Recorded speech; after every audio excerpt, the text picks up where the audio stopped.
کہ دیکھیں لیڈر ایسا ہوتا ہے جو اتنا انرجیٹک ہوتا ہے, جو ایک ایک چیز پر نظر رکھتا ہے اور ہر شے کو خود دیکھتا ہے.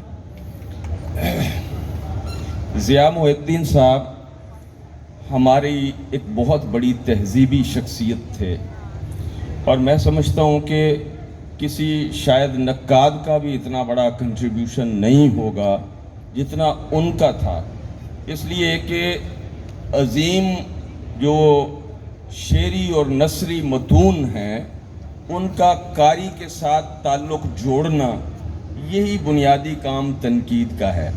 لیکن تنقید نے یہ کام جس طرح سے کیا ہے اس سے بھی زیادہ ایفیکٹولی یہ کام ضیاء محی الدین نے کیا اور کر رہے ہیں. آپ ابھی کھولیے یوٹیوب, آپ فیس بک کھولیے, آپ کو ضیاء صاحب کی آواز میں اردو کے عظیم شعری متون مل جائیں گے اور ملتے رہیں گے. یعنی ان کا فیض ان کے جسمانی طور پر دنیا سے چلے جانے کے ساتھ ختم نہیں ہو گیا, بلکہ وہ فیض جاری و ساری ہے اور جاری و ساری رہے گا. تو مجھے یاد ہے میں پڑھاتا ہوں اور مجھے اس بات کا بہت شدت سے احساس ہے کہ طالب علم ہمارے آج کے زمانے میں شعری متون سے یا ادبی متون سے دور ہو گئے ہیں. ان کا شکریہ ڈاکٹر ضیاء الحسن. میں وسعت اللہ خان صاحب سے درخواست گزار ہوں کہ تشریف لائیں. وسعت اللہ خان صاحب معروف صحافی, دانشور, جناب وسعت اللہ خان صاحب. آپ بھی ضیاء صاحب کے اسٹوڈنٹ رہے ہیں, 3 سال وہاں آپ نے ضیاء صاحب کے ساتھ تعلیم حاصل کی. جناب وسعت اللہ خان صاحب.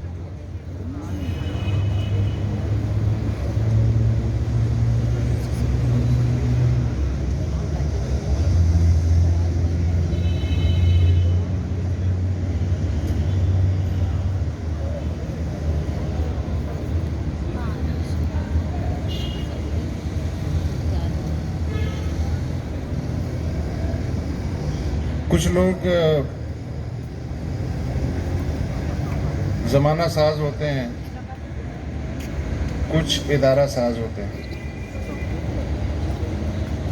ضیاء صاحب ادارہ ساز تھے. ابھی ذکر ہوا, زہرا آپا نے ذکر کیا PIA آرٹس اکیڈمی کے زمانے کا, اور کس طرح انہوں نے ایک ادارہ قائم کیا اور کس طرح پاکستانی ثقافت اس کو PIA کے ذریعے باقی ممالک میں عام کرنے کا ایک پورا سلسلہ شروع کیا, اور پھر اچانک سے وہ ادارہ ختم ہو گیا. ضیاء الحق ادھر آئے, ضیاء صاحب ادھر گئے. اب اس قصے کو ذہن میں رکھتے ہوئے اگر میں 26 سال فاسٹ فارورڈ کرتا ہوں, ضیاء صاحب کے برادر ان لا اختر بھیا, میجر اختر زیدی, وہ اور ضیاء صاحب بیٹھے ہوئے گفتگو کر رہے تھے. فون کی کوئی گھنٹی بجی تو اس سے پہلے کہ اختر بھیا لپکتے فون کی طرف, ملازمہ نے فون اٹھا لیا. اب اس اینڈ پہ کون تھا کون نہیں معلوم. تو اختر بھیا نے پوچھا کون تھا. کوئی مشرف کا پوچھ رہا تھا, میں نے کہہ دیا کہ وہ تو یہاں نہیں رہتے. اس کے بعد کچھ منٹ بعد پھر بیل ہوئی تو اب اختر بھیا نے فون اٹھایا تو ایوان صدر کے آپریٹر کا فون تھا وہ, اور وہ ضیاء محی الدین سے گفتگو کرنا چاہتے تھے, پریزیڈنٹ صاحب. تو اختر بھیا نے ضیاء صاحب سے کہا ایسا ایسا معاملہ ہے, تو انہوں نے کہا ٹھیک ہے. آپریٹر نے پھر 5 منٹ بعد دوبارہ فون کیا اور اختر بھیا سے کہا کہ پریزیڈنٹ صاحب کی خواہش ہے کہ پہلے میں فون پہ آؤں گا اس کے بعد آپ ضیاء صاحب کو فون دیجیے گا، آؤٹ آف رسپیکٹ۔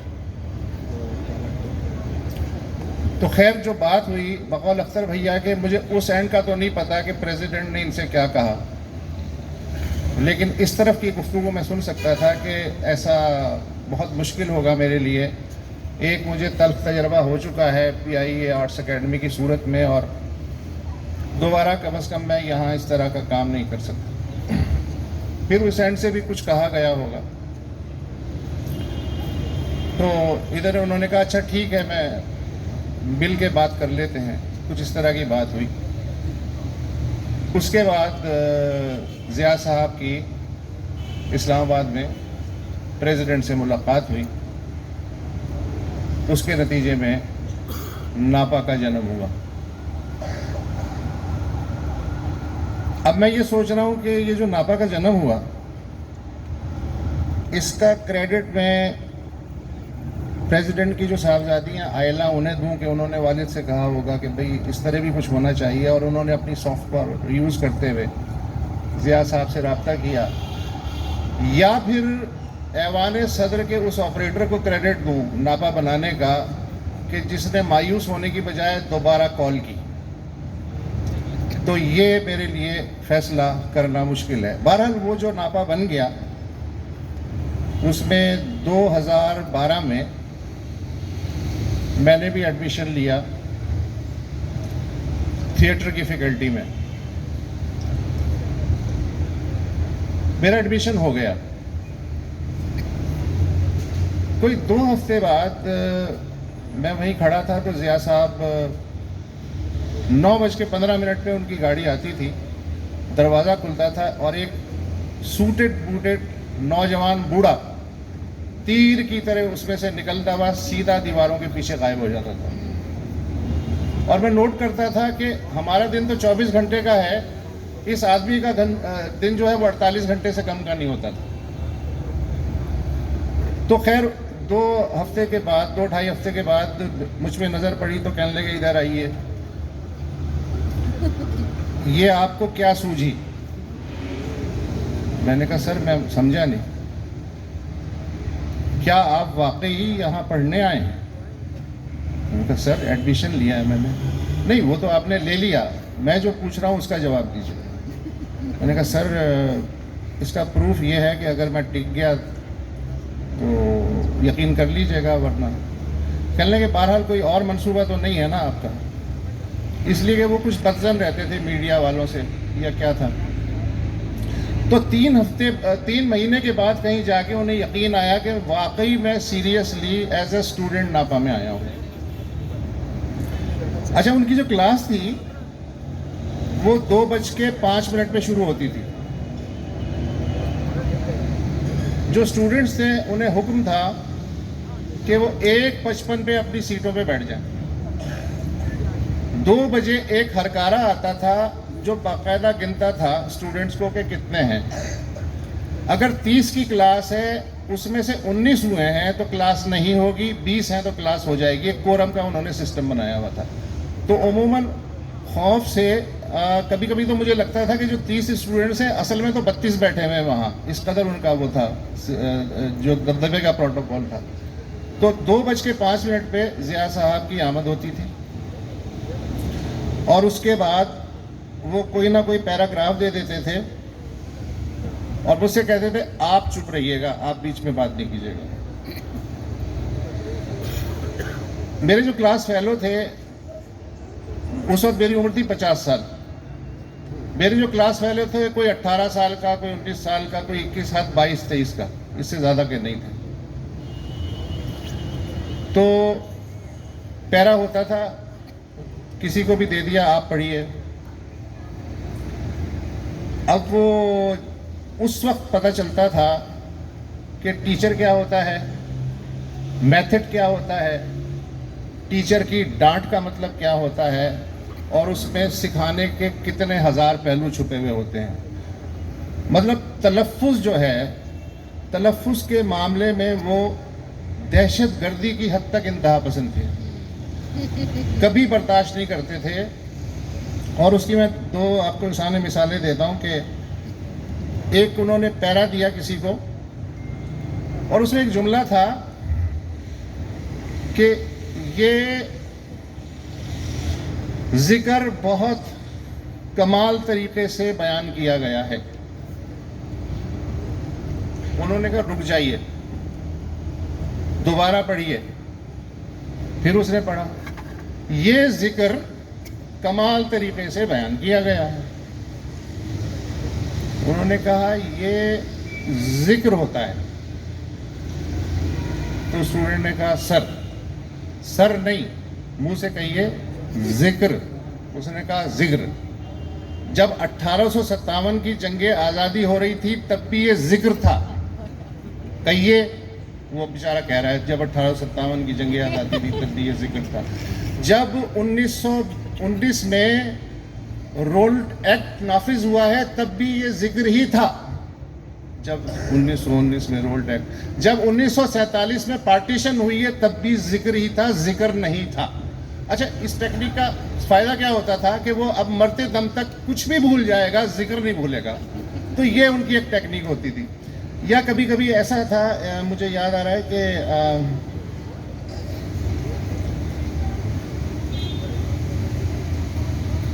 کوئی اسی طرح کا کوئی لفظ تھا شکر, تو وہ شکر غلط العام جو ہوتا ہے شکر پڑھا.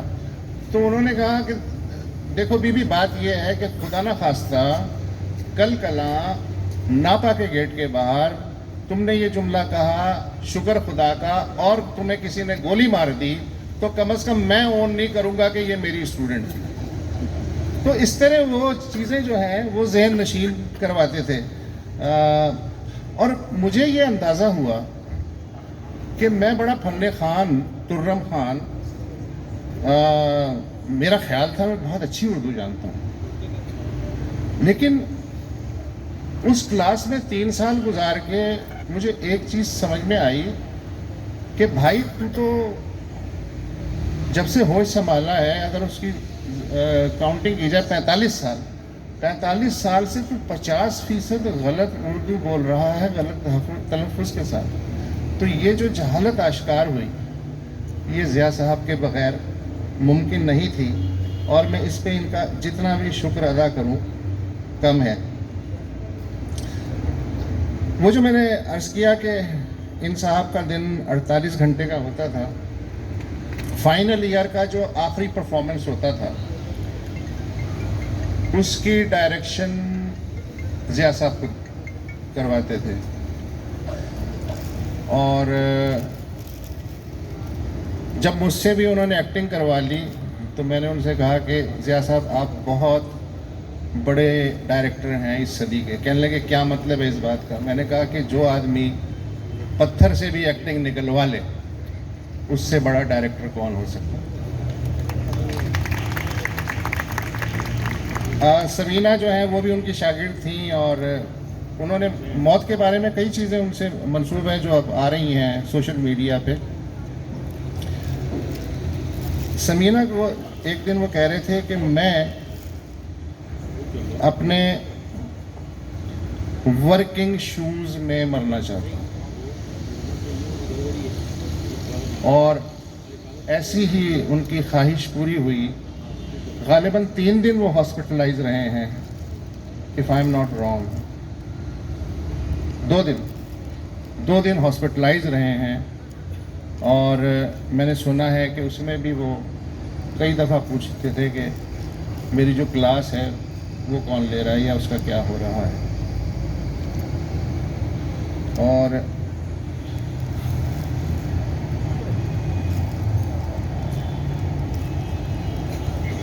اس کے علاوہ بہت سی ہیں چیزیں, مجھ سے مزید بولا نہیں جائے گا.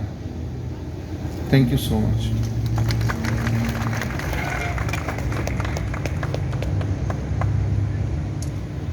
بڑا مشکل کام ہے بولنا ضیاء صاحب کے اوپر. میں حمید شاہد صاحب ہمارے دوست ہیں, اسلام آباد سے تشریف لائے ہیں, معروف دانشور ادیب صاحب. جی بس میں